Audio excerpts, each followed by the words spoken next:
नमस्कार दोस्तों, मैं हूं आपका दोस्त अनुप कुमार। HTML के इस अगले ट्यूटोरियल में मैं आपका स्वागत करता हूं।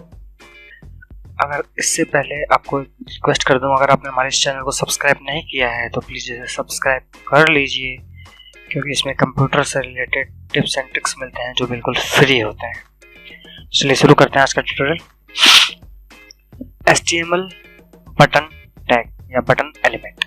The button tag define A clickable button. जो बटन टैग है, जैसा इसके नाम से पता लग रहा है, ये एक बटन टैग होता है जिस पर आदमी क्लिक कर सकता है। जैसे आपने फेसबुक वगैरह पे जब आप लॉगिन करते हैं तो नीचे आता है साइन अप के लिए, यहाँ पे क्लिक करें, एंटर हेयर, तो आप क्लिक करते हैं, वो बटन की तरह हाईलाइट होता है। तो वो बटन टैग के जरिए पॉसिबल होता है।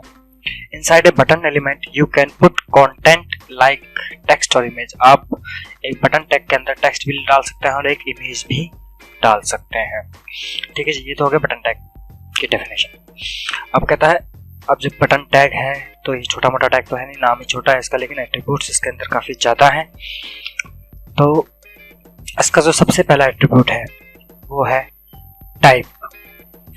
Specifies the button of type off button, यानी कि जो टाइप इसका एट्रीब्यूट है वो ये बताता है कि जो बटन है वो किस टाइप का है, किस प्रकार का है। बटन तो अलग अलग तरीके होते हैं, कोट का बटन है, पैंट का बटन है, किस चीज का बटन है, ठीक है, उसकी वैल्यू क्या है, टाइप किस प्रकार का बटन है।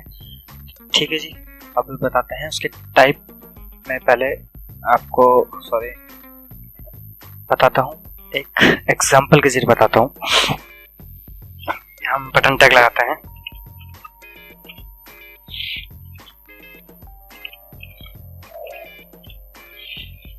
ठीक है जी, यहाँ पे लिख दिया,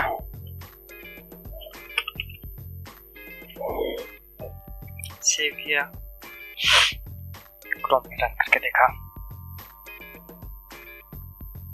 तो यहाँ देख रहे हैं इस टाइम एक बटन टाइप में आ गया है। इसके चारों तरफ एक बॉर्डर है, यहाँ पे लिखा हुआ है क्लिक में।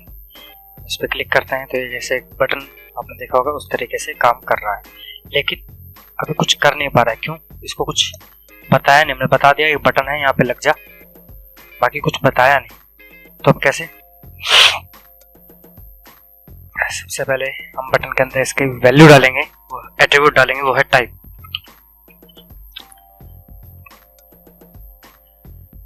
टाइप किस टाइप का है? तो उसमें 3 प्रकार की इसके वैल्यूज होती हैं टाइप की। पहला होता है बटन,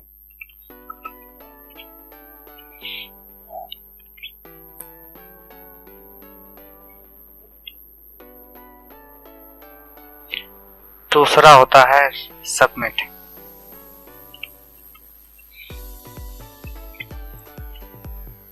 तीसरा होता है रीसेट,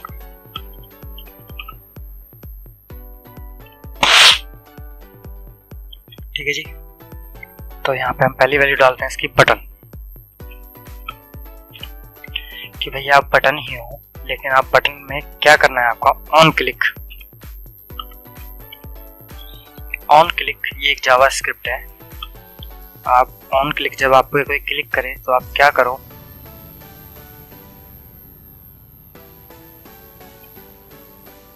आप करो अलर्ट।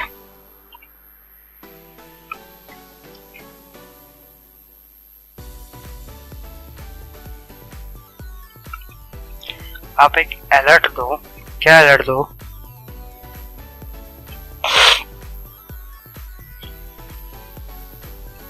आप एक अलर्ट दो, हेलो, अलर्ट दो हेलो फ्रेंड्स, या वर्ल्ड कर देते हैं,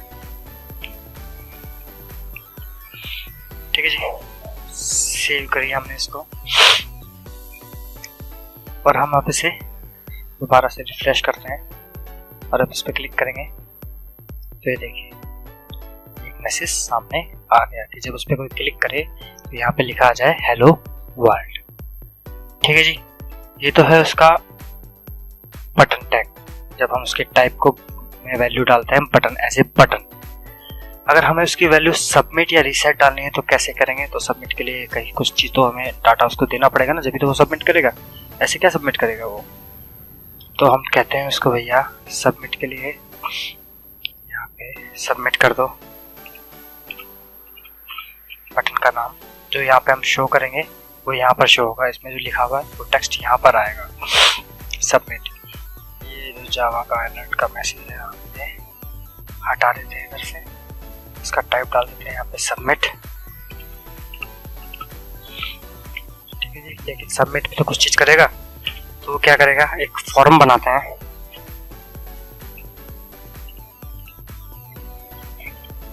फॉर्म का ओपनिंग टैग और फॉर्म का क्लोजिंग टैग ऑलरेडी लगा हुआ है पहले से। चलो कोई बात नहीं, क्या तो बढ़िया बात है। ठीक है जी, फॉर्म का ओपनिंग, तो फॉर्म का ओपनिंग में जब ये एक्शन, जब मैं फॉर्म पढ़ाऊंगा तब आपको इसके बारे में बताऊंगा।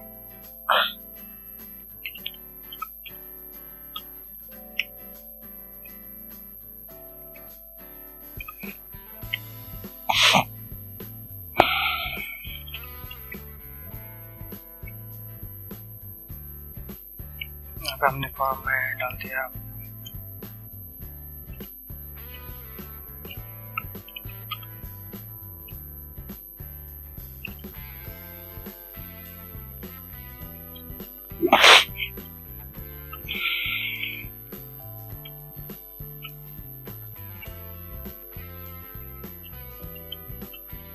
इनपुट टाइप दे दिया हमने इसको टेक्स्ट।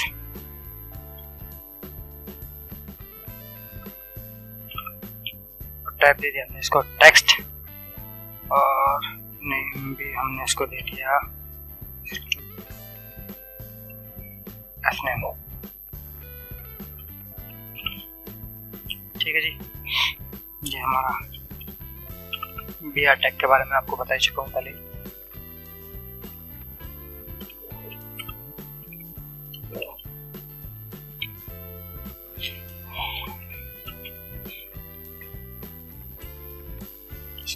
कॉपी कर लेते हैं, कंट्रोल सी कंट्रोल वी,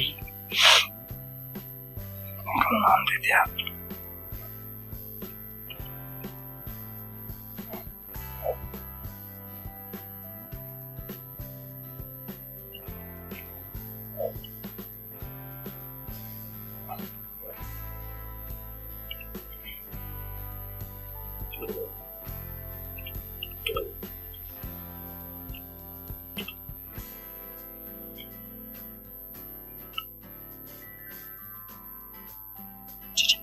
पूरे कॉपी हो गए थे। इसको भी हमने नाम दे दिया लास्ट में। ठीक है जी, ये हमने इसकी यहाँ पे एक वैल्यू डाल दी टाइप की। कंट्रोल से सेव करते हैं फिलहाल और इसको रिफ्रेश करते हैं। तो देखिए यहाँ पे फर्स्ट नेम, लास्ट नेम और ये सबमिट। ये एक फॉर्म की हमने डिजाइन किया जिसके अंदर दो वैल्यू हमने डाल दी है। ठीक है जी, अब हम यहाँ पे एक वैल्यू डालते हैं। सबमिट की हमने वैल्यू सही डाली, एक सेकंड। हाँ, अब यहाँ पे सबमिट जब हम यूज करते हैं तो उसके साथ में एक वैल्यू डालनी पड़ती है। वैल्यू एट्रीब्यूट होता है, वो हमें यूज करना पड़ता है। उस वैल्यू में हम इस चीज को बताने वाली वैल्यू या इस चीज को बताने वाली वैल्यू हम यहाँ डालते हैं। क्या है वैल्यू इसकी? सबमिट।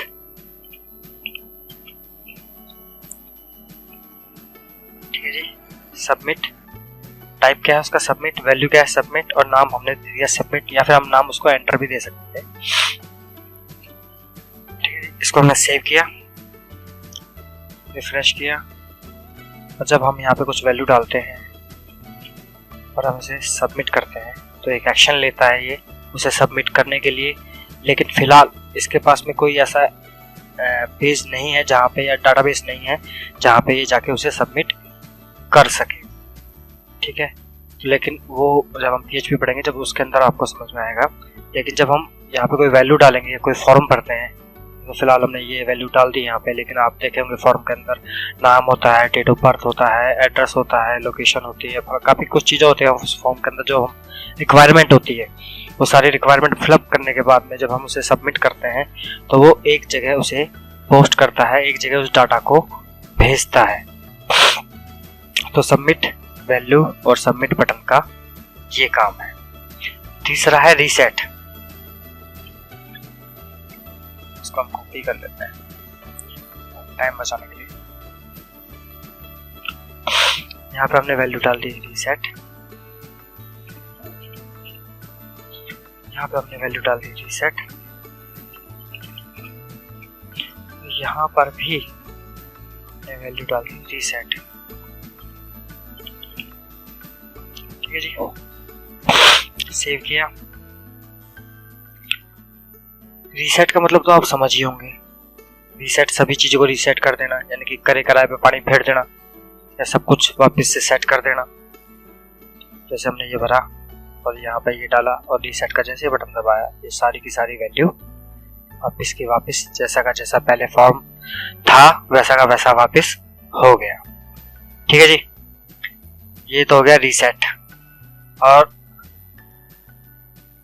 टाइप की जो पहली वैल्यू थी वो थी रीसेट, और सॉरी टाइप एट्रीब्यूट की जो 3 वैल्यूज मैंने आपको बताई थी।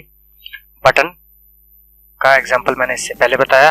सबमिट, किसी चीज को सबमिट करने के लिए, बटन खाली बटन टाइप में शो करने के लिए, उस पर कुछ एक्शन देने के लिए। उसके बाद में है रीसेट, जो कि उन सभी चीजों को रीसेट कर देता है जो भी आपने फॉर्म में, यानी कि वहां पे उस एक्शन में जो जो डाला है, जिस जगह डाला है, उन सभी चीजों को वो रीसेट कर देता है। ठीक है जी, तो ये तो था हमारा पहला इसका एट्रीब्यूट टाइप।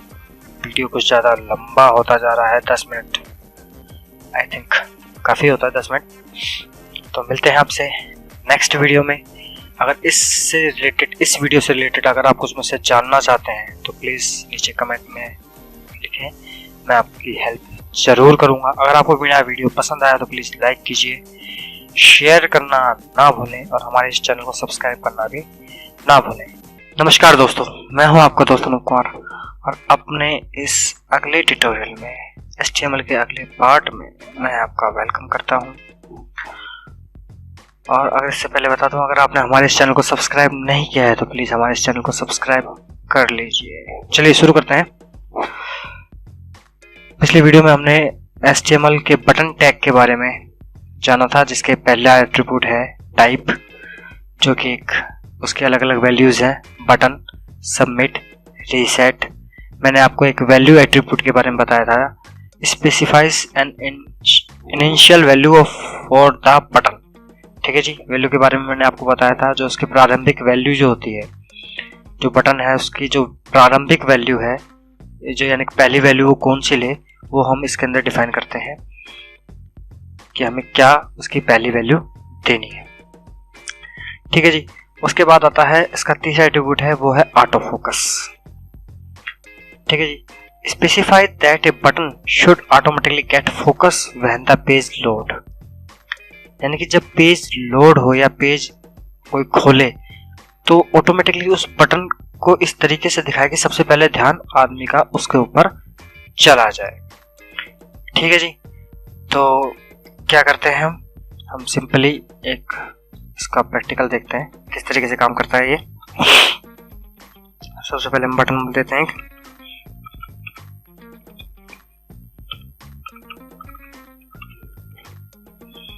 ठीक है जी, यहाँ पर देते हैं क्लिक में, सेव किया। यहाँ पे इसको हम आगे लेते हैं, यहाँ पे हम देते हैं इसका टाइप,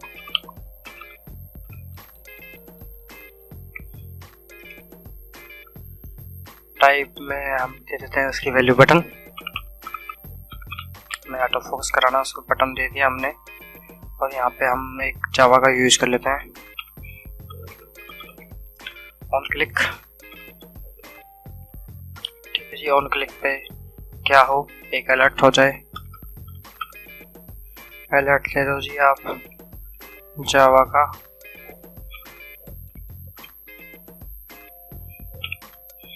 जावा का अलर्ट दे दो, हेलो लिख दो, हेलो यूट्यूब। ठीक है जी, कंट्रोल एस से हमने इसको सेव किया और हमने इसे रन किया। अभी आप देख रहे हैं ये आ गया हेलो वर्ल्ड यूट्यूब। अब ये बिल्कुल सिंपल दिखाई दे रहा है, ठीक है जी। अब हम इसे क्या करते हैं, इसमें ऑटो फोकस का यूज करना है।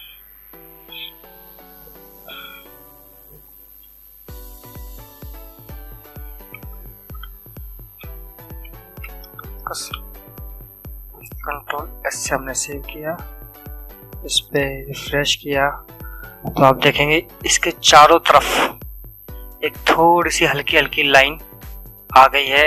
ये एक अलग से हाईलाइट सा होने लग गया है। अगर किसी वेब पेज में इस तरीके से आए तो आदमी की नज़र उसके ऊपर तुरंत पड़ जाए। किसी पे यहाँ पे एक बटन है, इस पे कुछ ऑटो फोकस उसका चला जाए। तो ये एट्रीब्यूट हम ज़्यादातर किसी चीज़ को हाईलाइट करने के लिए करते हैं कि सबसे पहले जैसे हमारा पेज लोड हो तो उस पे सबसे पहले इस यूज़र जो है, विजिटर जो है, उसकी नज़र पड़े। इसके लिए हम ऑटो फोकस एट्रीब्यूट का यूज़ करते हैं, ठीक है जी। तीसरा है disable. Specified that a button should be disabled, यानी कि जब हम इस एट्रीब्यूट का तब हम इस्तेमाल करते हैं जब हमने कोई बटन लगा दिया वहाँ पे, लेकिन हम चाहते हैं कि फिलहाल उस पर कोई क्लिक ना कर सके, वो नॉन क्लिकेबल बटन बन जाए, वो डिसेबल हो जाए, उस पर कोई क्लिक ना कर पाए, उसका कोई यूज़ ना कर पाए। तो हम क्या करेंगे, हम सीधा जाते हैं, ऑटो फोकस को यहाँ से हटा देते हैं और यहाँ पे डाल देते हैं डिसेबल।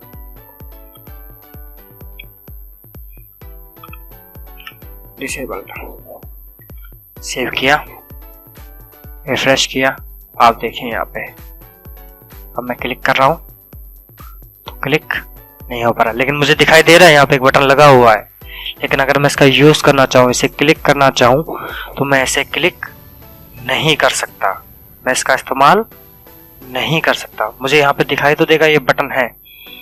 डिसेबल का हम इस्तेमाल, specified that a button should be disabled, यानी कि वो बटन वहाँ पे शो तो होगा लेकिन नॉन क्लिकेबल होगा, उस पर कोई क्लिक नहीं कर पाएगा, उसका कोई यूज़ नहीं कर पाएगा, उसका कोई उपयोग नहीं कर सकता अगर हम डिसेबल एट्रीब्यूट का वहाँ पर इस्तेमाल करते हैं। और इस एट्रीब्यूट का इस्तेमाल हम जब करते हैं जब हमने वेबसाइट पे कुछ काम किया और हम चाहते हैं कि फ़िलहाल अभी इस बटन को हमने बाद में यूज़ करना है, अभी हमने यूज़ नहीं करना है इसका, इस बटन का हमने फ़िलहाल शो करना है यहाँ पे कि ताकि कल को विजिटर आए तो उनको पता रहे कि ये भी कल को चालू हो सकता है, लेकिन फ़िलहाल अभी ये डिसेबल पड़ा हुआ है, इसका कोई यूज़ नहीं हो पा रहा है, इसलिए हम डिसेबल को यूज़ करते हैं ताकि वो डिसेबल रहे जब तक हम चाहते हैं। जैसे हम डिसेबल हटाएंगे वो वापस क्लिकेबल हो जाएगा।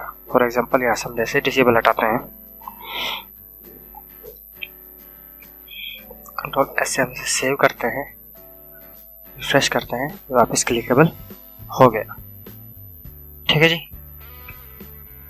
अब हमारा जो अगला एट्रीब्यूट है वो है नेम एट्रीब्यूट, ठीक है जी।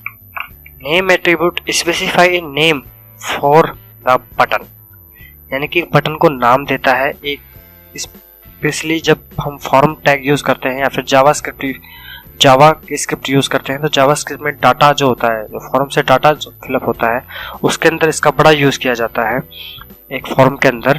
तो हम कैसे यूज करते हैं, वहां से जो डाटा इन्फॉर्मेशन है वो इसके जरिए ही उठाई जाती है, ठीक है जी। तो हम यहाँ पे क्या करते हैं, हम एक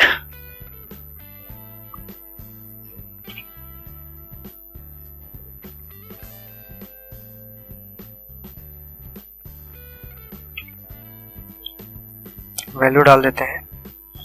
क्या ये वो वैल्यू हम एक क्या करते हैं, फॉर्म बना देते हैं।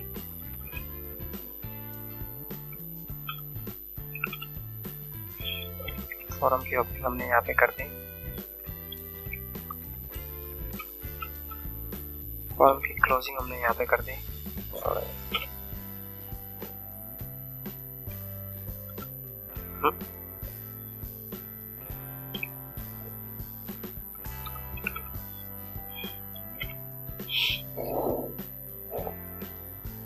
ठीक है जी। अब फॉर्म में हम क्या करेंगे, हम यहाँ पे देंगे एक्शन, स्पेस देना था, एक्शन दे देते हैं, ऐसे हम एक्शन में कुछ भी दे देते हैं, ABC, ठीक है जी।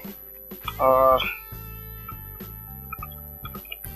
मेथड दे देते हैं हम उसको गेट, और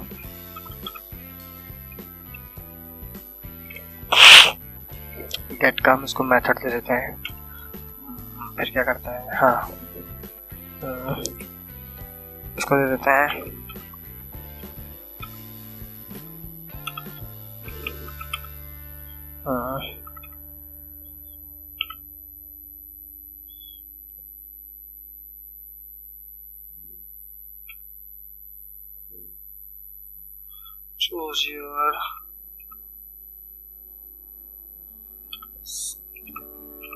choose your site, ठीक है। choose your site में हम एक बटन दे देते हैं, इसमें इसको हम कॉपी कर लेते हैं यहाँ तक, Ctrl+C, यहाँ से तो उसको हटा देते हैं फिलहाल, इसकी जरूरत नहीं है, सारे को हटा देते हैं, सिरे से बना लेते हैं इसको। बटन टैग लिया हमने, बटन टैग में हमने यहाँ पे उसका नेम दे दिया। नेम क्या दिया हमने, इसका नेम दे देते हैं जी हम इसका साइट। टाइप दे देते हैं सबमिट,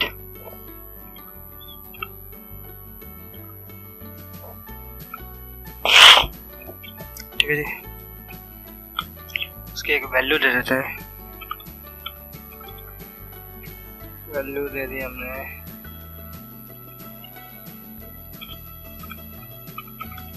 ऊपर, ठीक है जी। और यहाँ पे गूगल, और यहाँ पे हमारा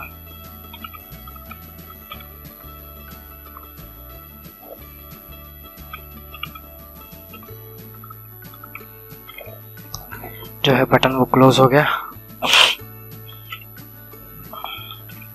यहाँ पे हमने फिर एक बटन टैग लिया, नेम दे दिया हमने इसको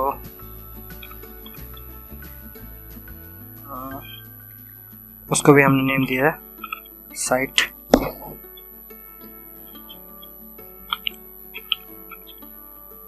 टाइप दिया हमने उसको सबमिट,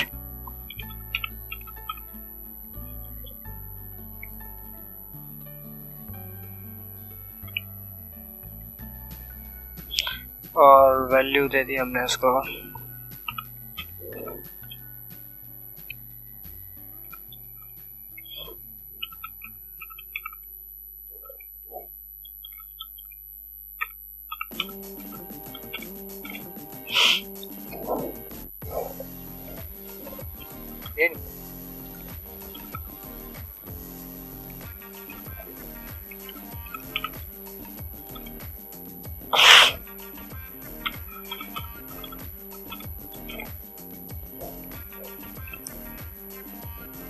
रिफ्रेश किया, चूज योर साइट गूगल शूटो। तो यहाँ पर जब हम इसे नेम जो इसका एट्रीब्यूट हम जब यूज करते हैं, तब जब डाटा हमने उठाना होता है जावा के अंदर या फिर PHP वगैरह के अंदर या फिर और दूसरी लैंग्वेजेस के अंदर, हम जब इसका डाटा उठाते हैं तो नेम एट्रीब्यूट हमारे उस वैल्यू को वहां तक पहुंचाने में मदद करता है। इस एट्रीब्यूट के जरिए, बटन के इस नेम एट्रीब्यूट के जरिए हमें वहां पर मदद मिलती है। यहाँ पे सेम नेम होने से कोई फर्क नहीं होता, लेकिन यहाँ की जो वैल्यू है वो अलग अलग ही वहां पर सबमिटेड होती है। ठीक है जी, तो ये तो हो गया हमारा name attribute, disable attribute, auto focus attribute. अब तक मैंने आपको इसके बारे में 5 एट्रीब्यूट्स इसके बारे में बताया है आपको। मिलते हैं नेक्स्ट वीडियो में। नमस्कार दोस्तों, मैं हूं आपका दोस्त अनुज कुमार और HTML के इस अगले ट्यूटोरियल में आपका स्वागत करता हूं। इससे पहले एक रिक्वेस्ट है, अगर आपने हमारे इस चैनल को सब्सक्राइब नहीं किया है तो प्लीज़ हमारे इस चैनल को सब्सक्राइब कर लीजिए। इसमें हम कंप्यूटर से रिलेटेड टिप्स एंड ट्रिक्स डालते हैं जो बिल्कुल फ्री होते हैं, उसका कोई चार्जेस नहीं होता है। और सब्सक्राइब करने का ये सबसे बड़ा ये फ़ायदा है कि जब भी मैं कोई लेटेस्ट वीडियो अपलोड करूँगा तो उसका नोटिफिकेशन आपको मिल जाता है। आप अपने टाइम के सुटेबल के हिसाब से जब आपको टाइम लगे तब आप उस वीडियो को देख सकते हैं कि मैंने कौन सा नया वीडियो अपलोड किया है। ठीक है जी, तो शुरू करते हैं। बटन टैग के बारे में हम पिछले वीडियो में मैंने आपको बताया था। Button tag define A clickable button inside a button element you can put contact content like text और इमेज। इसके कुछ अलग अलग एट्रीब्यूट्स हैं। पहला है टाइप, दूसरा है वैल्यू। टाइप और वैल्यू के बारे में मैंने इससे फर्स्ट वीडियो में बताया था। उसके सेकंड वीडियो में मैंने बताया था इसके 3 एट्रीब्यूट ऑटो फोकस के बारे में और डिसेबल एट्रीब्यूट के बारे में और नेम एट्रीब्यूट के बारे में। ठीक है जी, आज हम उससे आगे बढ़ेंगे। तो इसका अगला जो एट्रीब्यूट है वो है फॉर्म एट्रीब्यूट। अब तक तो मैं आपको एक फॉर्म टैग के जरिए आपको बताता, लेकिन इसका एक एट्रीब्यूट भी होता है जो इसका नाम होता है फॉर्म। स्पेसिफाई वन और more forms the button belong to, यानी कि जरूरी नहीं है उसके अंदर क्या कहते हैं एक ही फॉर्म हो, अलग अलग फॉर्म भी हो सकते हैं और उसके लिए अलग अलग बटन भी हो सकते हैं। हम बटन को फॉर्म के अंदर ना लगा के उसे बाहर लगा सकते हैं, उससे थोड़ा सा नीचे लगा सकते हैं। ठीक है, लेकिन उससे कनेक्ट करना तो जरूरी होता है उसको, तो उसको कनेक्ट करने के लिए फॉर्म टैग का यूज करते हैं। ठीक है जी, चलिए देखते हैं कैसे यूज करते हैं इसको। पहले हम एक फॉर्म बनाते हैं।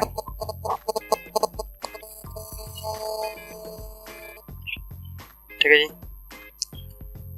इसको हम क्लोज भी कर देते हैं। फॉर्म पे हम पहले ले लेते हैं, इसी को ले लेते हैं।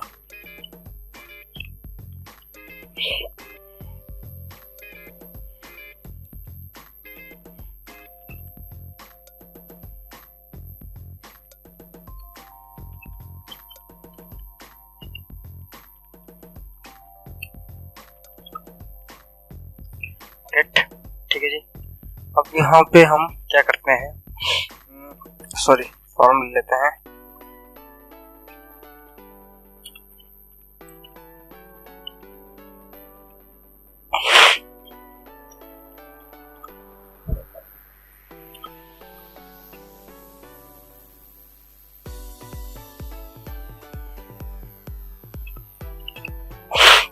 ये फॉर्म के टैग के बारे में मैंने पहले आपको बताया था। जब इसका नंबर आएगा तब मैं आपको इसके बारे में बता दूंगा। नेम दे देते हैं इसको कोई फर्स्ट नेम और जैसे हम कर देते हैं क्लोज। बीआर टैग के बारे में मैं आपको बता चुका हूँ।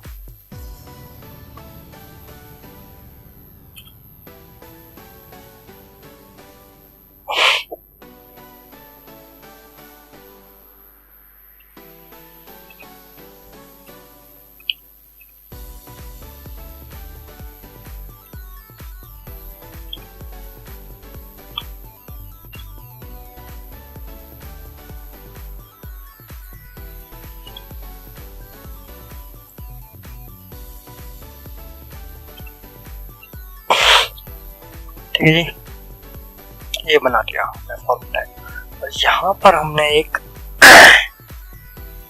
पैराग्राफ का टैग ले लिया। यहाँ पर हमने कुछ भी डाल दिया इसको। यहाँ पर हमने एक इसने टैग को क्लोज कर दिया। यहाँ पर हमने बटन ले लिया।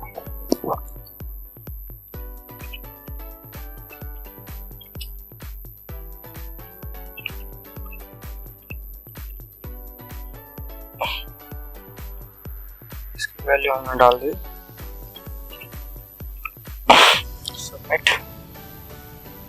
हमने नाम दे दिया सबमिट। टाइप दे देते हैं,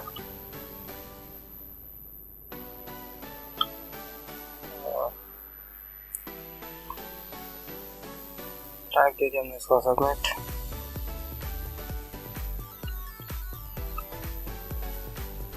ठीक है जी। और हमने इसको वैल्यू भी दे दी हमने इसको सबमिट।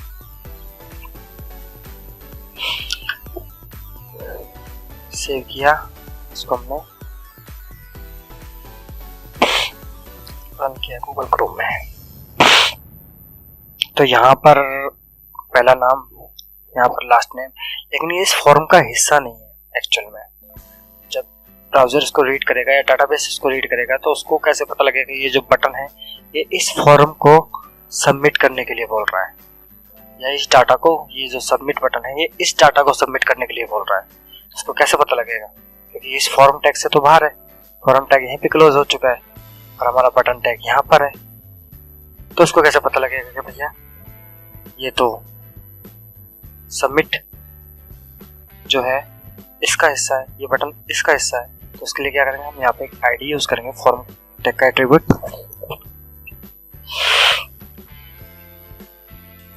इसको हमने नाम दे दिया ABC फॉर्म, ठीक है जी। अब यहाँ पर हम उस बटन टैग जो है उसके एक एट्रीब्यूट के जरिए, फॉर्म एट्रीब्यूट के जरिए उसको बताएंगे कि भैया ABC फॉर्म नाम से जो फॉर्म आईडी है या फॉर्म टैग जो यूज किया है या फॉर्म एट्रीब्यूट के जरिए जो फॉर्म बनाया गया है इस पेज में या इस डॉक्यूमेंट में, यानी आप किसी दूसरे पेज की बात कर रहे हो, उसी सेम पेज में, उसी सेम पेज के अंदर जो फॉर्म आईडी हमने यूज की है, जो उसका नाम हमने दिया है, उसकी जो आईडी दी है, फॉर्म ABC फॉर्म जो दिया है, आप उसे कॉल करिए। जो उसके अंदर जो इंफॉर्मेशन है आप उसे सबमिट कीजिए। ये उसी के सबमिशन के लिए बटन लगाया गया है। डाटाबेस को इसकी इंफॉर्मेशन इस फॉर्म टैग के या फॉर्म एट्रीब्यूट के जरिए पता चलती है, ठीक है जी। हालांकि ये उस फॉर्म से अलग है, उस फॉर्म टैग से ये अलग है, लेकिन उसको इंफॉर्मेशन जो है वो इसी टैग के जरिए मिलती है, ठीक है जी, इसी एट्रीब्यूट के जरिए मिलती है। अब आता है जी इसका नेक्स्ट एट्रीब्यूट, ये आप समझ गए जी किस लिए हम इसका यूज करते हैं। जो हमारा जो फॉर्म से बाहर अगर हमने टैग यूज कर रखा है या एक से ज्यादा फॉर्म लगे हुए हैं तो हमें ये बताना पड़ता है कि ये जो सबमिट बटन है वो इस फॉर्म के लिए है। मान ले एक फॉर्म और लगा हुआ है यहाँ पर, जैसे मैंने बताया ना, स्पेशल वन और more form then button belong to, यानी कि एक से ज्यादा फॉर्म है, एक फॉर्म और लगा हुआ है यहाँ पर। अब हमने उसके लिए सबमिट बटन उसके नीचे ना लगा के हमने थोड़ा सा और नीचे लगा दिया, तो वो सबमिट बटन जो है इस फॉर्म की इंफॉर्मेशन सबमिट करेगा। ये इसको कैसे पता लगेगा? फॉर्म टैग के जरिए। फॉर्म के अंदर हम उसका नाम देंगे कि जो फॉर्म है जिसकी आईडी ABC फॉर्म है उसकी जो इंफॉर्मेशन है वो फॉर्म, उसको आप सबमिट कीजिए, ठीक है जी। ये तो हो गया फॉर्म टैग। अब इसका एक है फॉर्म एक्शन। अगला जो नेक्स्ट एट्रीब्यूट है वो है फॉर्म एक्शन, ठीक है जी, सातवां attribute form action. Specify where to send the form data when a form is submitted only for type submitted, यानी कि ये बताता है कि जो आपका जो फॉर्म का डाटा है वो कहां पर भेजना है, ओनली फॉर टाइप सबमिटेड। यानी कि ये फॉर्म एक्शन हम जब यूज करते हैं जब हमने बटन के अंदर जो टाइप सबमिट यूज किया हो। आप बटन को, ऐसा नहीं कि आपने बटन को रीसेट सेलेक्ट कर रखा है और फॉर्म एक्शन को आप यूज कर रहे हैं, नहीं, जब आपने फॉर्म का टाइप बटन का टाइप जो है वो सबमिट यूज किया हो, जो उसकी वैल्यू है वो सबमिट डाली हो, तभी आप फॉर्म एक्शन का यूज कर सकते हैं। इसके अलावा आप इसके एट्रीब्यूट का इस्तेमाल नहीं कर सकते हैं। तो कैसे करेंगे हम इसको?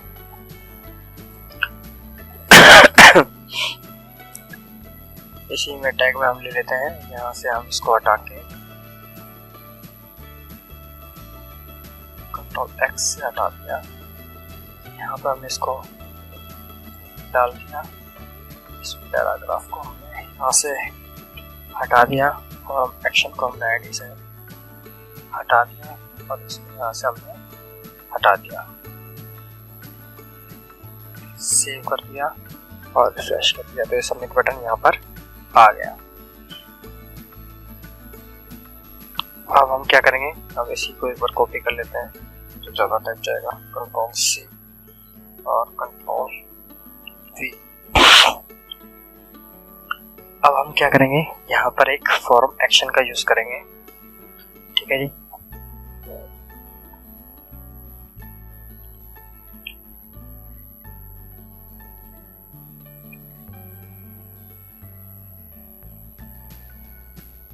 डबल कोट के अंदर उसकी वैल्यू क्या डालेंगे, यहाँ पे हम लिंक देंगे कि भैया ये जो आप जो है फॉर्म एक्शन जो है, आप ये जो डाटा अगर इस बटन पे कोई क्लिक करे तो आप यहाँ पर भेजिएगा। फॉर एग्जांपल के तौर abc.php, ठीक है जी। और यहाँ पे सबमिटेड बाय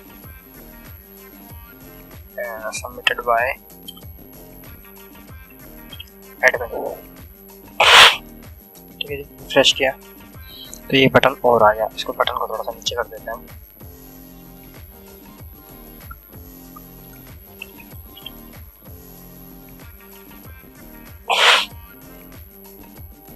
ये आ गया यहाँ पे। फिलहाल इसको पेज नहीं मिला है, लेकिन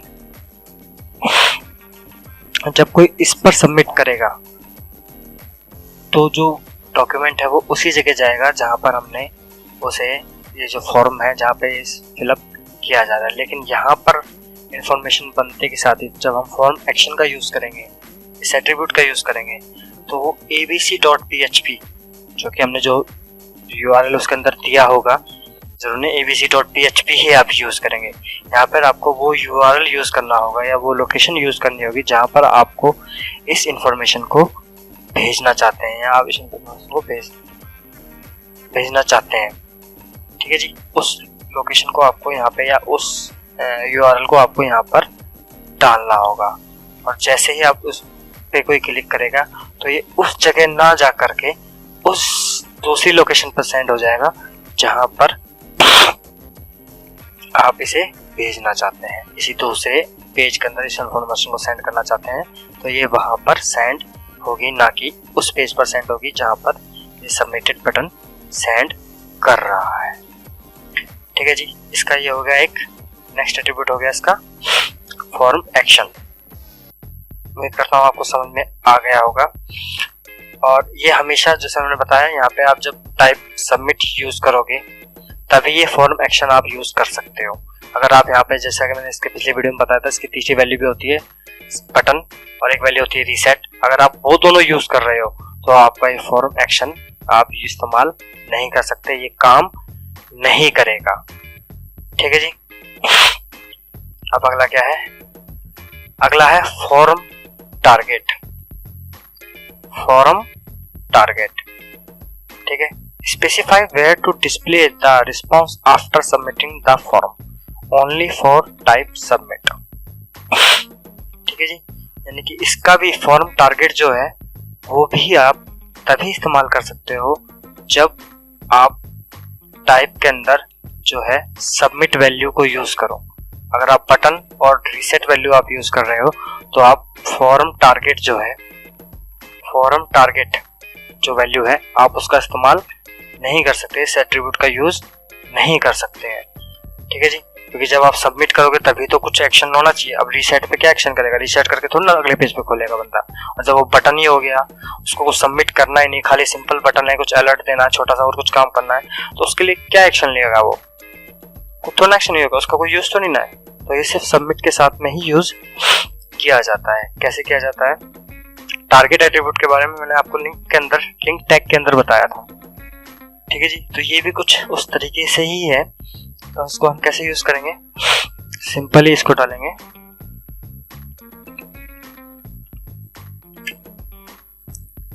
इक्वल टू, जैसे का उसके अंदर वैल्यू होती है underscore blank, underscore self, underscore top, underscore parent, ठीक है जी। तो उस अंडरस्कोर के साथ में ही आपको यहाँ पे यूज करनी है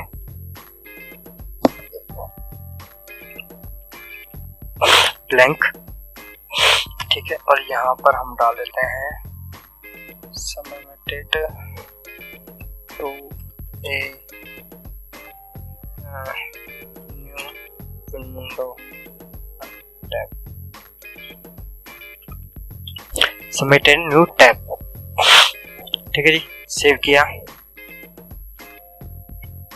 रिफ्रेश किया। अब क्या है, जैसे हम इस पे क्लिक करेंगे तो ये देखिए वो उस पेज को यहीं पे छोड़ देगा जो आपने फॉर्म फिलअप किया है, और उस जो सबमिटेड होने के बाद जो एक्शन होगा, जो काम होगा या जो सबमिशन के बाद में कार्रवाई होगी, जो भी एक्शन आप करेंगे वो आपका नेक्स्ट पेज के अंदर शो होगा। डाटा वहीं जाएगा जहां भेजना चाहते हो, ऐसा नहीं डाटा कहीं और चला जाएगा। लेकिन वो जो फॉर्म है, जैसा कि हमने पिछली बार एंकर टैग के अंदर मैंने आपको बताया था, वो जो नए पेज पे खुल जाता है वो लिंक वहीं रह जाता है और वो लिंक आपका दूसरे पेज पे खुल जाता है। तो ये इसी तरीके से फॉर्म यहीं की यहीं रह जाएगा और उसका जो सबमिशन है वो अगले पेज पर चला जाएगा, ठीक है जी। तो अब तक हमने इसके 8 एट्रीब्यूट्स के बारे में पढ़ा। मिलते हैं आपसे नेक्स्ट वीडियो में, क्योंकि वीडियो चाहते मैं सोचता हूँ काफ़ी लंबा हो चुका है। मिलता हूँ आपसे नेक्स्ट वीडियो में। अगर आप इस वीडियो से रिलेटेड कुछ जानना चाहते हैं तो प्लीज़ मुझे कमेंट कीजिए, इसके नीचे मुझे बताइए इस वीडियो के बारे में आप अगर और भी कुछ डिटेल से जानना चाहते हैं तो। और आपको मेरा वीडियो अच्छा लगा हो तो प्लीज़ मुझे बताइए, खराब लगा तो भी बता दो भाई, कोई दिक्कत नहीं है। मैं अपने वीडियो को सुधारने की पूरी कोशिश करूँगा, क्योंकि मैं गलतियों से ही सीखने पे विश्वास रखता हूँ। ऐसा बात नहीं, अगर आपको बुरा लगा आप मुझे बताओगे तो मेरे को बुरा लगेगा नहीं। मैं अपनी उस गलती को सुधारने की पूरी कोशिश करूँगा और उम्मीद करूँगा कि आप सभी को मेरी वीडियो पसंद आए। नमस्कार दोस्तों, मैं हूँ आपका दोस्त अनुप कुमार। HTML के इस अगले ट्यूटोरियल में मैं आपका स्वागत करता हूँ। चलिए शुरू करते हैं आज का ट्यूटोरियल। दोस्तों, इससे पिछली वीडियो में मैंने आपको बटन टैग के बारे में बताया था, उसके कुछ एट्रीब्यूट्स के बारे में बताया था, type, value, auto focus, disable, name, form action, form target, ठीक है जी। अगला जो हमारा बटन टैग का जो एट्रीब्यूट, जो नेक्स्ट एट्रीब्यूट है वो है फॉर्म इंक टाइप, ठीक है।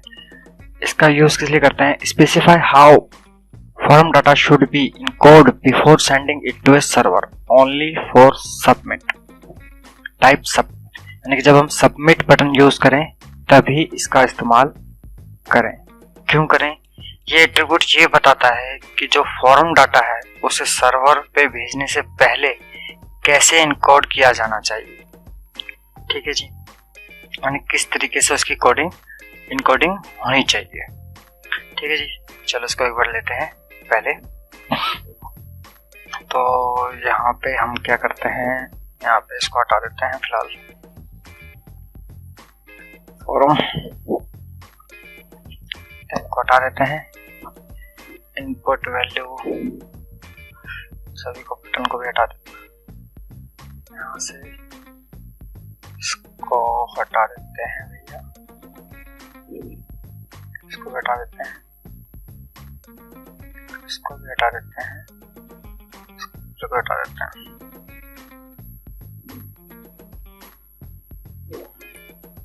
सेव कर देते हैं, यहाँ पे हमने इसको हटा दिया, सेव कर दिया। यहाँ पे हम करते हैं टेक्स्ट और इसका नेम दे देते हैं सर्च।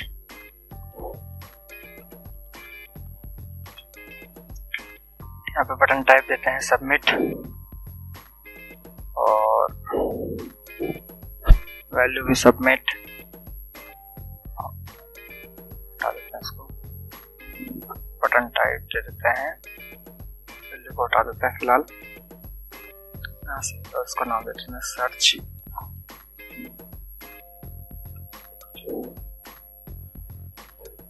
सेव कर देते हैं, रन करके देखते हैं।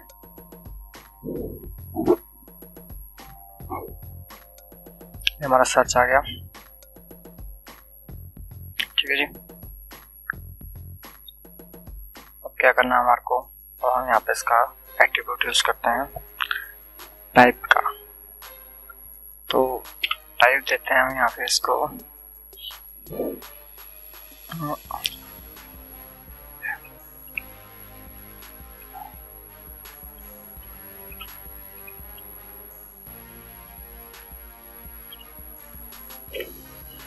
यहाँ पे हमें इसकी 3 अलग अलग वैल्यूज हैं जो हमें डालनी पड़ती हैं। ठीक है जी। पहली है application XWW form URL encoded. दूसरी है multi part form forward data और तीसरी है टेक्स्ट फॉरवर्ड प्लेन। ज़्यादातर तो है वो टेक्स्ट फॉरवर्ड प्लेन यूज होती है।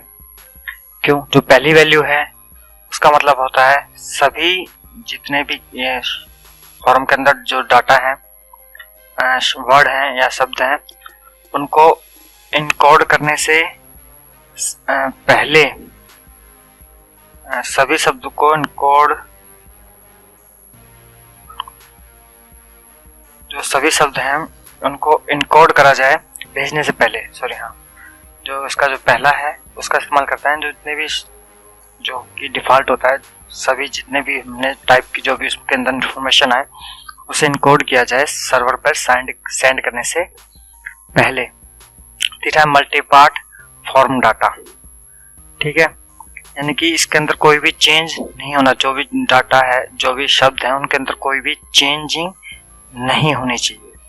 और तीसरी है टेक्स्ट प्लस प्लेन, यानी कि जो इसकी खासियत है, जो भी हम स्पेस डालें उसको क्या करें, उसमें प्लस जो है स्पेस को प्लस का निशान दे दे, और जो क्या कहते हैं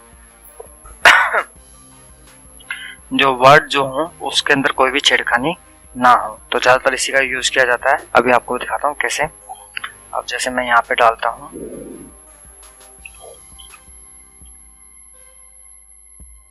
टेक्स्ट पब्लिक प्लेन, डालते हैं यहाँ पे।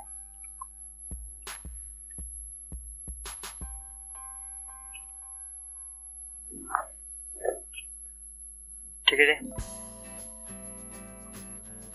अब हम क्या करेंगे, इसको सेव करते हैं, उसको रिफ्रेश करते हैं और यहाँ पे हम डालते हैं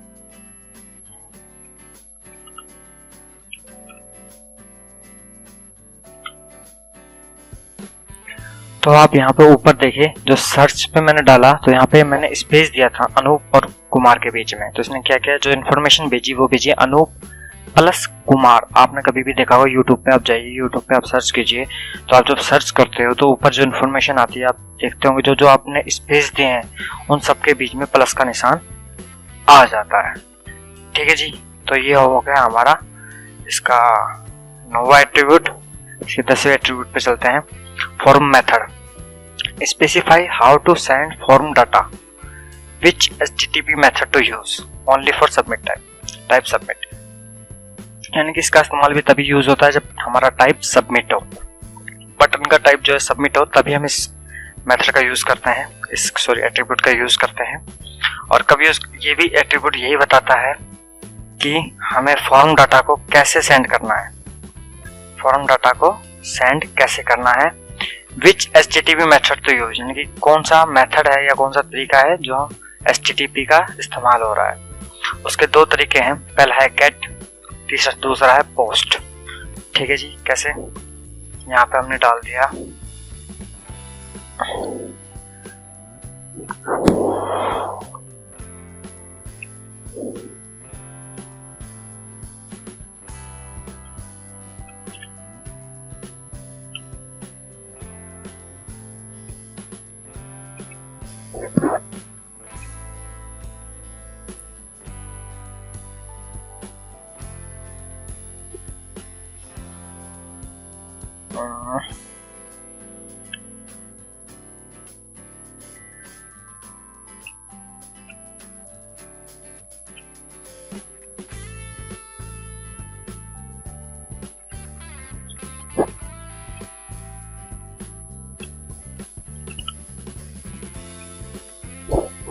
ठीक है जी। ये हमने यूज कर लिया इसके ऊपर, हमने इसे सेव किया। अब जो यहाँ पे जो पोस्ट है हम यहाँ पे डालेंगे गेट। इसकी एक वैल्यू होती है गेट और दूसरी वैल्यू होती है पोस्ट। ठीक है जी। तो फॉर्म एक्शन का मैंने आपको पिछली वीडियो में बताया था कि ये जो है फॉर्म एक्शन, ये जो फॉर्म का सबमिशन है इस पेज के ऊपर सेंड करेगा। ठीक है। और फॉर्म मेथड उसे ये बताएगा कि भैया आपको इसे पोस्ट के रूप में भेजना है या गेट के रूप में भेजना है। गेट का इस्तेमाल हम करते हैं एज ए URL वेरिएबल्स। ठीक है, एज ए URL वेरिएबल्स। और पोस्ट का यूज करते हैं हम एज ए HTTP पोस्ट। ठीक है जी। पोस्ट जो है वो गेट के मुकाबले में ज़्यादा सिक्योर है। इसे यूज़र जो है बुकमार्क कर सकता है, इसे बुकमार्क नहीं किया जा सकता। और पोस्ट सिक्योर है। पासवर्ड वगैरह जब हम कभी सेंड करना होता है, इन्फॉर्मेशन सेंड करनी होती है, तो इसके अंदर कम सिक्योरिटी है, इसके अंदर ज़्यादा सिक्योरिटी, क्योंकि ये HTTP को यूज़ करता है, ये URL को यूज़ करता है। ठीक है जी। तो ये हो गया फॉर्म मेथड। अगला है form no validate. Specified that the form data should not be validate on submission. यानी कि जो इस एट्रीब्यूट का इस्तेमाल हम तब करते हैं कि जब हमें ये बताना चाहता है कि भैया ये जो सबमिशन हो रहा है ये वैलिडेट नहीं है। ठीक है, नॉट बी ऑन सबमिशन, इसकी ये वैलिडेट नहीं है सबमिट होने पर। तो हमें क्या करना होगा, सिंपल सा यहाँ पर हम इसको कर देते हैं भैया सर्च की जगह सबमिट। ठीक है जी। और यहाँ पर हम इसको हटा देते हैं और यहाँ पर हम डाल देते हैं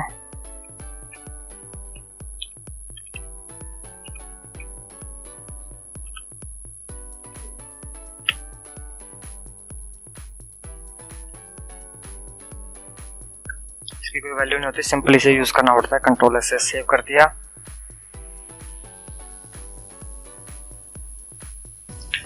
ठीक है जी, कंट्रोल से हमने सेव कर दिया।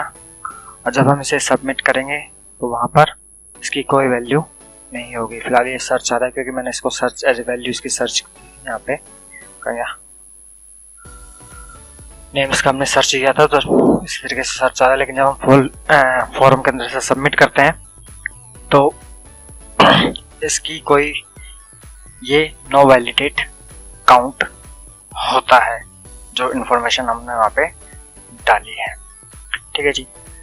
इसे आप दो तरीके से यूज कर सकते हैं, सबमिट और यहाँ पे एक सिंपल एक बटन लगा दीजिए।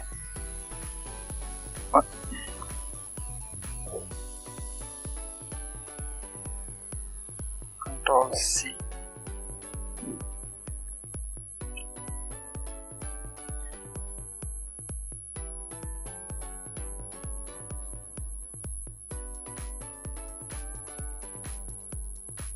कॉपी।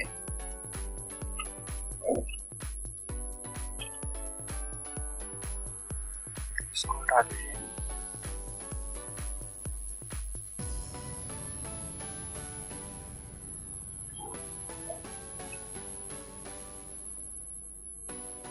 तो यहाँ पे दो बटन लगे, सबमिट, ये सिंपली सबमिट होगा और इसमें नो वैलिडेट के साथ में ये सबमिट हो जाएगा।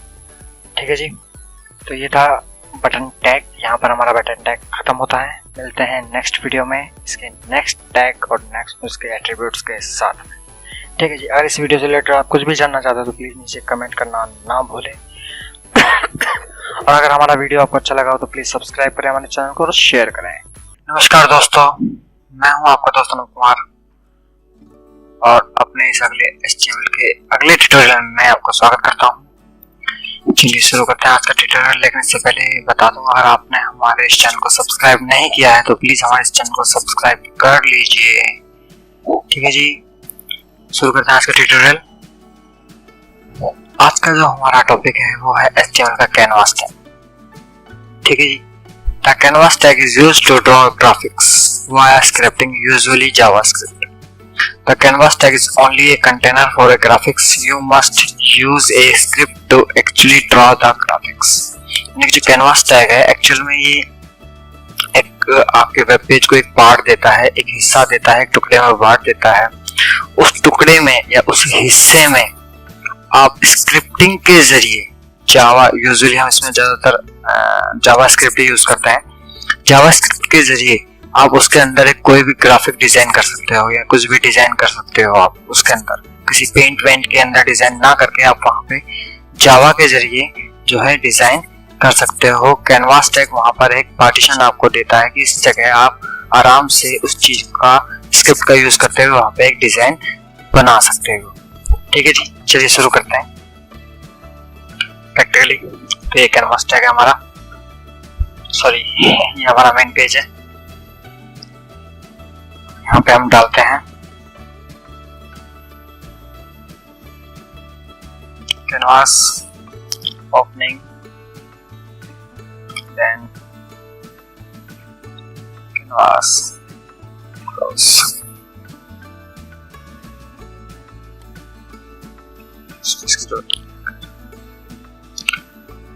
तो यहाँ पे हम क्या करेंगे, कैनवास का कोई आईडी दे देते हैं पहले हम। आईडी एक्चुअल में ये CSS का पार्ट है, हम इसको आईडी दे देते हैं माई कैनवास, इसकी चौड़ाई दे देते हैं इसका 300, ठीक है। हाइट दे देता हूँ इसका 400, ठीक है। इसको एक काम करता है, स्टाइल भी यहीं से दे देता है।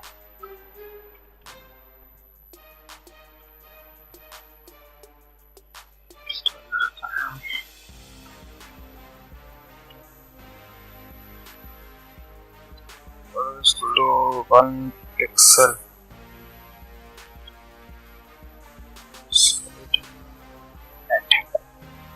कंट्रोल से इसको मैं सेव किया, कंट्रोल से, और हम इसे रन कराते हैं गूगल क्रोम में। तो देखिए यहाँ पे कैनवास टैग ने क्या किया, हमें यहाँ पे एक पार्टीशन दे दिया कि ये जो हिस्सा है हमारा ये कैनवास टैग के अंदर है। अब हम इसमें कुछ भी जो डिजाइन करना चाहे स्क्रिप्ट के जरिए वो यहाँ पर डिजाइन होगा, ठीक है। कैसे डिजाइन होगा, तो अगर मैं जावा स्क्रिप्ट को बताने लगा तो ये वीडियो बहुत लंबा हो जाएगा, और कम से कम इस कैनवास टैग को जावा स्क्रिप्ट के जरिए एक्सप्लेन करने में क्या क्या चीजें यूज करते हैं, क्या क्या है, उन सब के बारे में बताऊंगा। तो कम से कम 15-20 वीडियो आप मान के चलिए बनेंगे। तो मैंने एक काम किया है, जब मैं उसको जावा स्क्रिप्ट पढ़ा शुरू करूंगा तो उसके अंदर मैं इसको डिटेल से बताऊंगा। अभी फिलहाल मैंने समझाने के लिए अपना कुछ टाइप करके रखा हुआ है, मैं वो आपको देता हूँ। हमारा टाइप किया हुआ स्क्रिप्ट्स, ठीक है। तो यहाँ से मैंने एक स्क्रिप्ट को कॉपी किया और आपको यहाँ पर हम पेस्ट कर देते हैं, ठीक है जी। और इसको हम सेव कर देते हैं। देखिए यहाँ पर एक जो है एक रेक्टेंगल हमारा बन चुका है, ठीक है जी। अब हम क्या करते हैं, इसको बता दो भैया, हम एक और उठाते हैं, यहाँ से कॉपी करते हैं और यहीं पर इसी के थोड़ा सा नीचे पेस्ट कर देते हैं। कंट्रोल से वापस सेव किया, रिफ्रेश किया, तो ये देखिए यहाँ पर एक और आ गया है। एक मैंने तीसरा नेम का तैयार किया था, यहाँ पे कॉपी करता हूँ इसको और इसके नीचे से पेस्ट कर देता हूँ। कंट्रोल एस से सेव किया, रिफ्रेश किया, देखिए यहाँ पे मेरा नाम आ गया KT4ND, ठीक है। एक यहाँ पे हम क्या करते हैं, एक सर्कल और लगाते हैं, कंट्रोल एस से मैंने सेव किया, ये सर्कल हमारे इसका बीच में आ गया। यहाँ पे यहाँ पर हम एक काम करेंगे,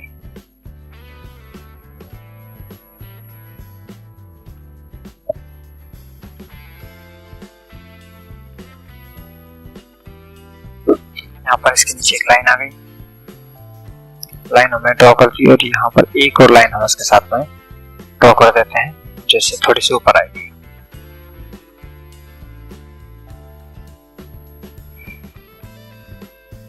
ये देखिए इसके ऊपर एक और लाइन आ गई।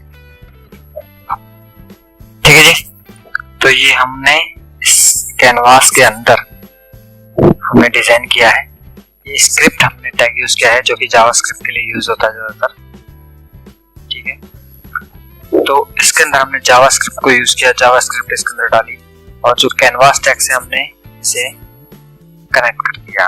ठीक है, तो जो हमने इसको आईडी दी थी कैनवास टैग को, उसको हमने बता दिया कि एक डॉक्यूमेंट है, एक वेरिएबल है जिस कैनवास नाम का डॉक्यूमेंट है, उसके अंदर जो आईडी है उसे कनेक्ट करो आप, और उसके अंदर ये सब जो चीजें हैं इन सब चीजों को डेवलप करो, इन सबको डिजाइन करो।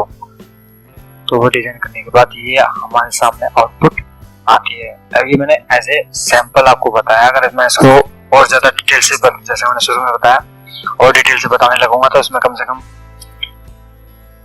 मरे से मान के चलो तो 15 वीडियो तो आप मान के चलिए अगर इसको मैं डिटेल से बताने लगूं कैनवास टैग को। सॉरी, कैनवास टैग तो इतना ही होता है, इसके बाद में जो जावास्क्रिप्ट जो इसके जरिए डिजाइन की जाती है और उसे मैं समझाने लगूं तो उसमें काफी टाइम लग जाएगा। लेकिन जो जावास्क्रिप्ट है जब हम से शुरू करेंगे जावास्क्रिप्ट को, जावा को, तब आपको ये स्क्रिप्ट आराम से समझ में आएगी और बड़े प्यार से आप इसे समझ पाएंगे। फिलहाल कैनवास टैग को मिलने में बता देता हूँ आपको। कैनवास टैग है वो हमें एक हिस्सा देता है या फिर एक पार्ट देता है जिसके अंदर हम स्क्रिप्टिंग के जरिए अपनी ग्राफिक्स को डिजाइन कर सकते हैं वाया यूजिंग जावास्क्रिप्ट। ठीक है जी, तो ये था हमारा कैनवास टैग। मिलते हैं नेक्स्ट वीडियो में, तब तक के लिए शुभ रात्रि। नमस्कार दोस्तों, मैं हूं आपका दोस्त अनुप कुमार। HTML के अपने इस अगले ट्यूटोरियल में मैं आपका वेलकम करता हूं। लेकिन इससे पहले रिक्वेस्ट करता हूं, अगर आपने हमारे इस चैनल को सब्सक्राइब नहीं किया है तो प्लीज हमारे इस चैनल को सब्सक्राइब कर लीजिए। ठीक है जी, शुरू करते हैं आज का ट्यूटोरियल। हमारा जो नेक्स्ट टैग है या नेक्स्ट एलिमेंट है वो है कैप्शन टैग या कैप्शन एलिमेंट। ठीक है जी, the caption tag define a table caption. Caption यानी कि शीर्षक। The caption tag define a table caption यानी कि जो टेबल जो हम बनाते हैं उसका शीर्षक, जैसे हम हेडिंग भी कह सकते हैं, वो जताने के लिए हम इसका इस्तेमाल करते हैं, वो दिखाने के लिए, उसको शो करने के लिए हम इसका इस्तेमाल करते हैं। The caption tag must be inserted immediately after the table tag यानी कि जब टेबल टैग शुरू होता है उसके तुरंत बाद ही हमें कैप्शन टैग का यूज करना पड़ता है। You can specify only one caption पर टेबल। आप एक टेबल के साथ में एक ही कैप्शन यूज कर सकते हैं। अब सीधी सी बात है, टेबल अगर हमने कोई बनाई है उसका शीर्षक एक ही होगा। 20-30 शीर्षक तो एक टेबल के हो नहीं सकते हैं। अगर वहां से शीर्षक हो जाता है तो उसके बाद वो नेक्स्ट टेबल ही मानी जाती है, उसे उस टेबल का हिस्सा नहीं माना जाता है। ठीक है जी, तो चलिए शुरू करते हैं, प्रैक्टिकली देखते हैं इसको। यहाँ पे हम लेते हैं एक टेबल का टैग, ओपनिंग,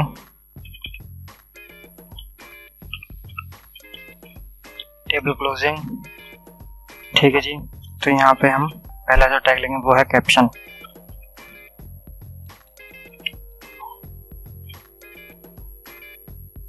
और हमने इसे क्लोज भी कर दिया। तो हमने जो इसका टाइटल दिया वो दिया हमने इसको क्या दूं, हाँ,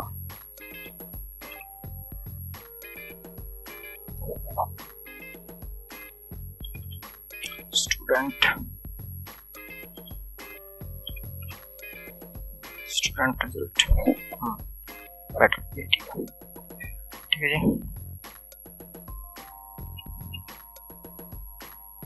यहाँ पे हम क्या करते हैं, अब टेबल, ये TRTD क्या चीज़ है, मैं आपको टेबल जब हम पढ़ेंगे तब आपको इसके बारे में बताऊंगा।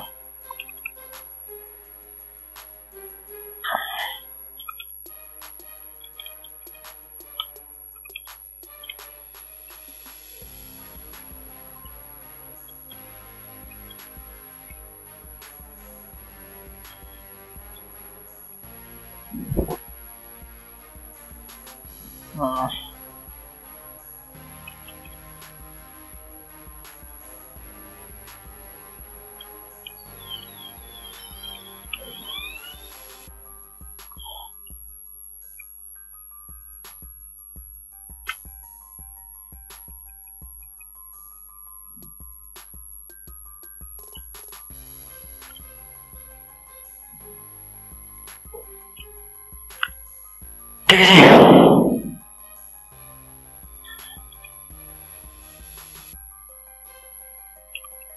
यहाँ पे हमने एक टेबल और ले ली रॉ।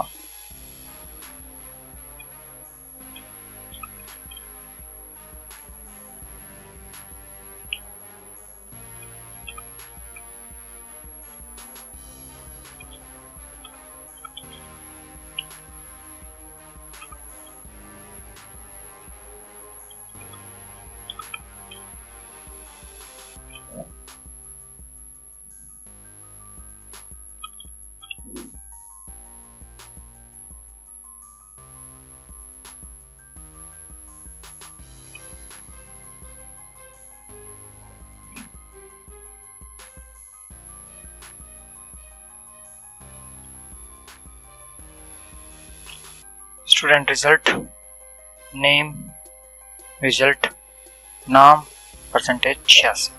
ठीक है जी, लेकिन टेबल की तरह लग नहीं रहा है। क्यों नहीं लग रहा है, अभी दिखाते हैं। टेबल तो हमने दे दी, लेकिन हमने इसको स्टाइल नहीं दिया। हम इसको स्टाइल देते हैं।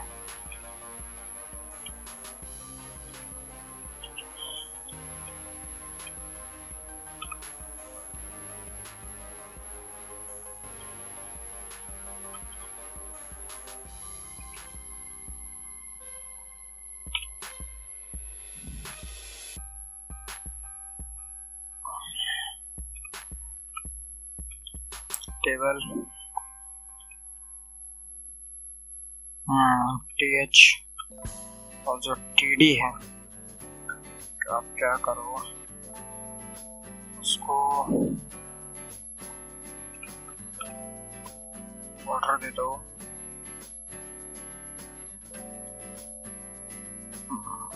वन पिक्सल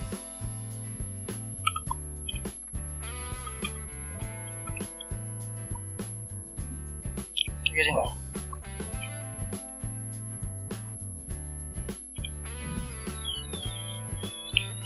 ये आ गया जी इसका बॉर्डर। ये तो हमारी हो गई टेबल और ये हो गया उसका शीर्षक, यानी कि ये हो गया उसका कैप्शन।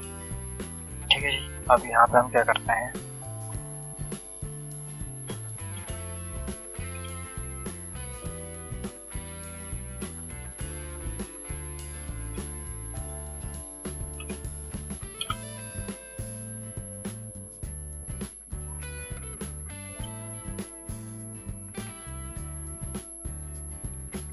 मैं देता हूँ स्टूडेंट।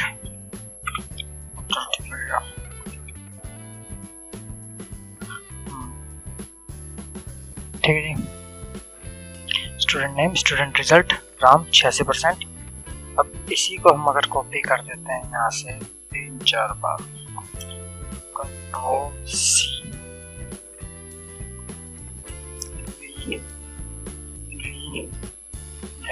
कंट्रोल SSC, इसका हम नाम देते हैं राम राजू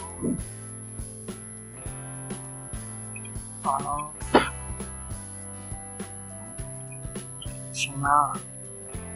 राजू लेकर आया भैया 80%, अनूप लेकर आया भैया 79% और जी 75%। एस तो ये देखिए, राम राजू अनूप सीमा परसेंटेज टेबल क्रिएट हो गई हमारी। और यहाँ पे स्टूडेंट रिजल्ट जो है इसका शीर्षक आ गया। ठीक है जी। अब हम चाहते हैं, इसके एक एट्रीब्यूट भी होता है अलाइन। क्या आप इसे अलाइन कर सकते हैं? अलाइन कैसे करेंगे? इक्वल टू उसकी वैल्यू होती है किस तरह, लेफ्ट, रिफ्रेश करेंगे, कोई फर्क नहीं पड़ता इसको, राइट, कोई फर्क नहीं पड़ता, लेकिन एक चीज से फर्क पड़ेगा, वो है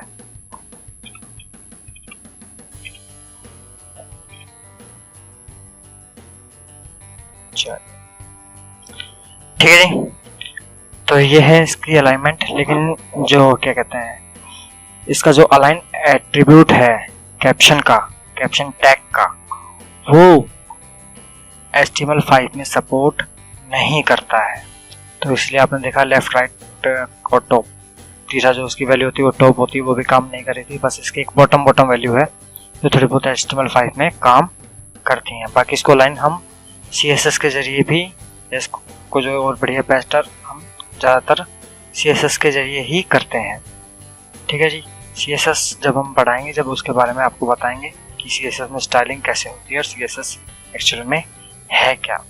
ठीक है, यहाँ पे तो हम सिर्फ आपको इसके अंदर यूज़ होने वाले टेक्स्ट के बारे में मैं आपको बता रहा हूँ। उसकी स्टाइलिंग वगैरह जो काम है वो CSS के अंदर होता है, जो कि मैंने अभी आपके सामने ऊपर थोड़ा सा किया है। ठीक है जी, तो ये तो हमारा कैप्शन टैग। अगर इस वीडियो से के बारे में आप कुछ भी जानना चाहते हैं तो प्लीज़ नीचे कमेंट में बताइए या फिर मुझे मेल कीजिए। ठीक है, मेरा मेल ID है anup1436@gmail.com या फिर ak84hindi@gmail.com। नमस्कार दोस्तों, मैं हूं आपका दोस्त अनूप कुमार और HTML के अगले ट्यूटोरियल में मैं आपका स्वागत करता हूं। चलिए शुरू करते हैं आज का ट्यूटोरियल। जो हमारा नेक्स्ट एलिमेंट या नेक्स्ट टैग है वो है हमारा center tag. The center tag is used to center align text, यानी कि जो हमारा जो टेक्स्ट होता है उसको सेंटर में अलाइन करने के लिए हम इस टैग का यूज करते हैं। चलिए देखते हैं। यहाँ पे मैं लेता हूँ एक H1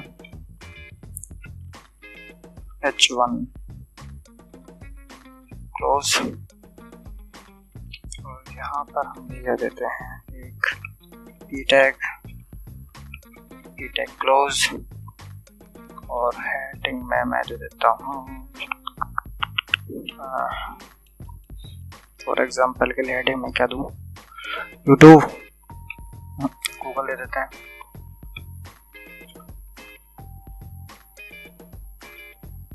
google.com हेडिंग दे दी मैंने इसको और यहाँ पे मैंने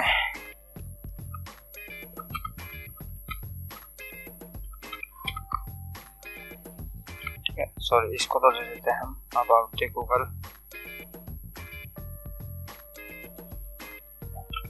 ठीक है, और पैराग्राफ में हम देते हैं कुछ भी डाल देते हैं, टाइम बचा होगा। ठीक है, यहाँ पे हमने कुछ भी डाल दिया है। तो अब हम इसे सेव कर हो गया, इसे रन इन गूगल क्रोम देखते हैं।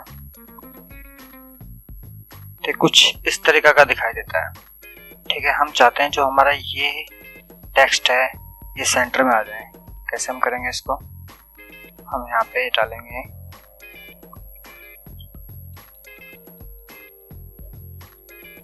सेंटर टैग की ओपनिंग एंड देन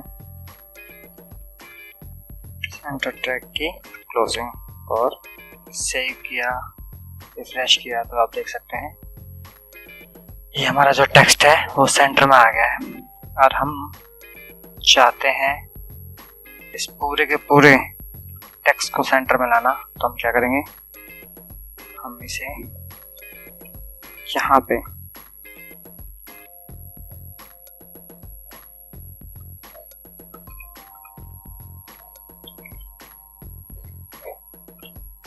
यहाँ पर लाकर हम इसे सेव कर देंगे। तो आप देखेंगे कि जो मेरा पूरा का पूरा टेक्स्ट है वो सेंटर में आ चुका है। तो हम सेंटर टैग का इस्तेमाल अपने किसी टेक्स्ट को सेंटर में अलाइन करने के लिए, यानी कि उसे सेंटर में लाने के लिए हम उसे सेंटर टैग का यूज करते हैं। ठीक है जी, अगर आपको मेरा वीडियो पसंद आया तो प्लीज़ इसे लाइक कीजिए, शेयर कीजिए, हमारे इस चैनल को सब्सक्राइब जरूर कीजिए। नमस्कार दोस्तों, मैं हूं आपका दोस्त अनूप कुमार और HTML के अपने अगले ट्यूटोरियल में मैं आपका स्वागत करता हूं। इससे पहले मैं आपको बता दूं, अगर आपने हमारे चैनल को सब्सक्राइब नहीं किया है तो प्लीज़ इसे सब्सक्राइब कर लीजिए, और अगर आपने इससे पहले के वीडियो नहीं देखे हैं तो प्लीज़ उन्हें जाकर देख लीजिए। हमारा जो आज का जो टैग है, आज का जो एलिमेंट है वो है साइट टैग या site element. The site tag define the title of the work. ठीक है जी, तो हम इससे अपने जो हमने काम किया है या कुछ वहाँ पे वर्क किया है उसका हम टाइटल डिफाइन करते हैं। ठीक है जी, कैसे करते हैं चलो वो मैं आपको बताता हूँ। अगर इससे आप पहले चीज मैं फिर बोलता हूँ, अगर आपने इससे पहले के वीडियो नहीं देखे हैं तो आप मेरे चैनल पर जाकर उन पहले के वीडियो देख लीजिए और तब आप इसके आगे की प्रैक्टिस कीजिए। उन सभी वीडियो के लिंक आपको नीचे वीडियो के नीचे आपको मिल जाएंगे। ठीक है जी, तो साइट टैग को हम डिफाइन करते हैं। चलिए पहले यहाँ पे एक काम करते हैं, एक इमेज लगा लेते हैं। ठीक है, इसका src है भैया 01.jpg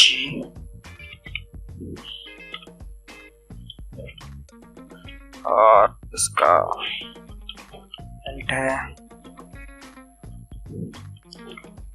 01 ही दे देता है। ठीक है, और इसकी हाइट है वो हम दे देते हैं भैया 20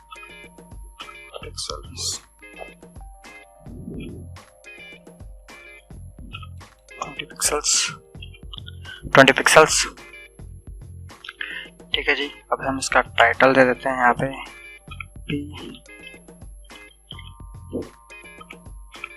पी टैग, और यहाँ पे दे देते हैं हम, सेव करते हैं, पहले रन करके देख लेते हैं। ये हमारी इमेज है वो आ गई है। ठीक है जी, यहाँ पे हम पैराग्राफ देते हैं इसका हमने टाइटल देना चाहते हैं क्या नाम दूँ इस पिक्चर का, द होल तो बकवास सा लगेगा, एरिया टैग।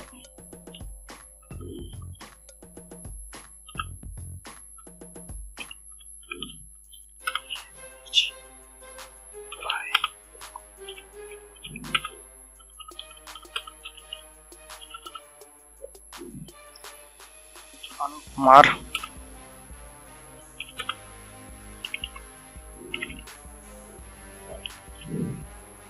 ठीक है जी, ये हमने इसका नीचे दे दिया,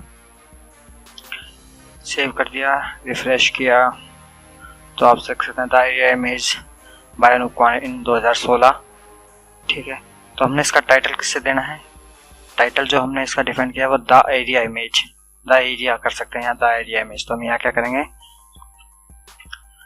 हम द एरिया इमेज को टाइटल देने के लिए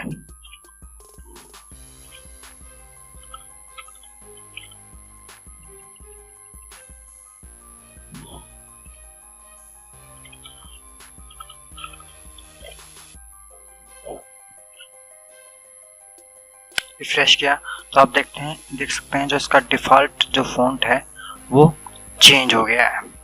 ठीक है जी, और दूसरा सर्च इंजन को पता लग जाएगा कि जो ऊपर इमेज लगाई हुई है ये उसका क्या कहते हैं टाइटल जो है वो डिफाइन किया गया है इस साइट टैग के जरिए।